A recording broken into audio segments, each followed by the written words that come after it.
লাগছে?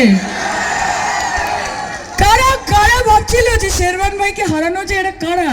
এটা কার্টুন নাকি সব? এটা কি জোকার নাকি সবাই? আপনি কি পলিটিক্যাল মার্ডার কি করে কেউ করতে পারে আমি ভাবতেই পারছি না। আর মমতা দি আপনাকে রেস্কিউ করেনি। মমতা বন্দ্যোপাধ্যায় সবাইকে একটা সুযোগ দিয়েছে একটা যোগ্য প্রতিনিধি পাওয়ার, এটা বুঝতে হবে।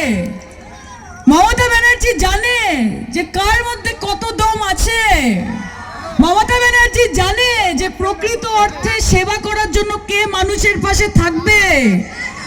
আমরা এখানে সম্পর্ক করতে আসিনি, আমরা এখানে কাজ করতে এসেছি এবং কাজের মাধ্যমে যেমন ভোট জিতবো ঠিক সেভাবে আপনাদের মনগুলো আপনাদের দিলগুলো জিতবো, এটাই আমার গল্প। তাই আপনাদের বলি যে লড়াই করতে হবে। কি আরেকবার বলবো? আরে বলবো, দাঁড়া বলবো, স্লোগানে বলবো। আমি বেশিক্ষণ আপনাদের আটকাবো না। এই যে এলাম, দেখা হলো, আপনাদের সুন্দর সুন্দর মুখগুলো দেখলাম, মনটা আমার ভরে গেল।